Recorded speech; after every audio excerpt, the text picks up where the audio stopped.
Last week, I presented at the Orange County GATE conference on using student choice in the 5E model, how to empower your students to take ownership of their learning. Now, that whole entire session was an hour long, but I realized that an hour-long video is way too long and teachers don't have time for that. So instead, I'm going to break it up into 5 videos, a 5-part mini-series. We're going to start with an overview of the 5E model, going over just basically what it's about and its purpose. Then we'll get into why student choice is important and how it can benefit our students. And finally, we'll go into 3 of the 5 phases and how you can infuse student choice into those 3 different phases. Hi, I'm Christy. I'm a middle school science teacher with over 25 years experience in the classroom, and I love helping teachers empower their students to take ownership of their learning. Let's go ahead and get started.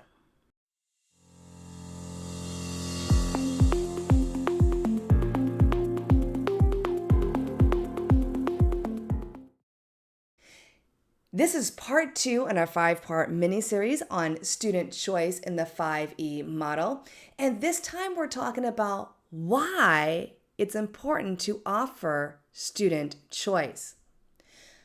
So if you think about what skills students actually need in order to be successful in college and career, successful outside the K-12 model once they go on and graduate, if you think about it, here are some skills that students will need to have: grit, responsibility, critical thinking, a growth mindset, perseverance, self-management, time management, problem solving, and self-advocating, to name a few.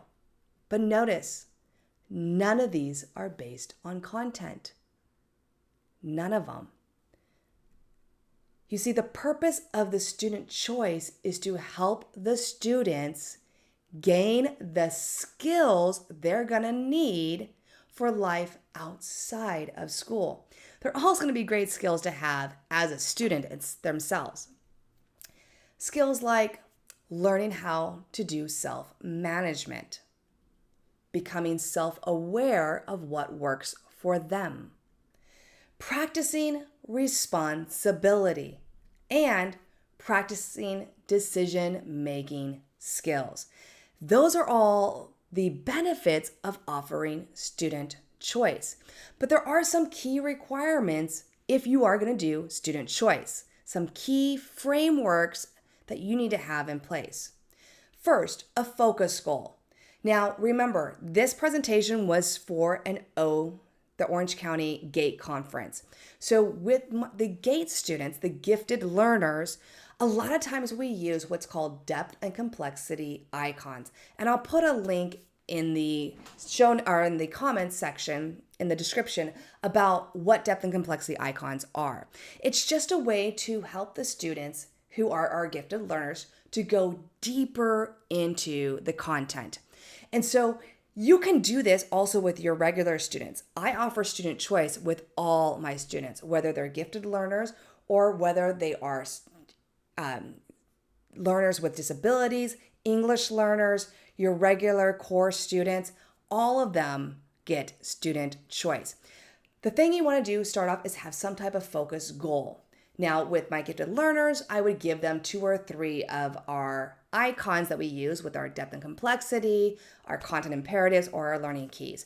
With my other students, my core students that I work with, for them, I give them an essential question, a guiding question that I want them to be able to answer. It could be compare and contrast. It could be analyze. It could be cause and effect. So we want some type of, I would say, middle level thinking to go on. A middle level Bloom's is what you want for your guiding question. Next, feedback. It is so important to check in with your students multiple times and to monitor their progress. You want to help them problem solve. You don't want to give them the answers. You still want them to come up with their own ideas, but you can prompt them, you can guide them, and you can clarify any misconceptions that are happening. You also want to offer time for collaboration. Allow the students to discuss their findings with others and extend their knowledge. You can have them work in pairs, work in groups. If they are working individually, it is important that they do check in with another person doing that same similar student choice. I would say about every 15-20 minutes, have them check in. What are you learning? Because by using multiple perspectives, hearing from another student, their ideas, their conclusions they're drawing, they're expanding their own ideas and their own learning process. And then, of course, accountability. Having some type of note-taking guide or graphic organizer during their discovery process, during the actual lesson, and then having an end product at the end to share with the whole entire class.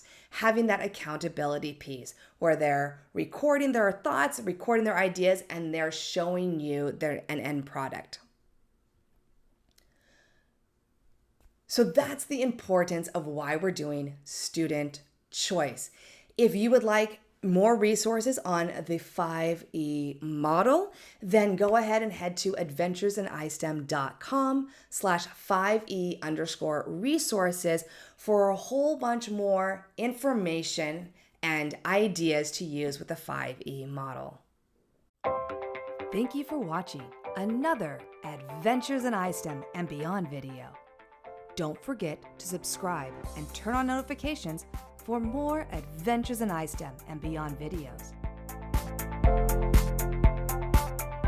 For more ideas on how to incorporate science, technology, and skills for life into your classroom, go to adventuresinISTEM.com.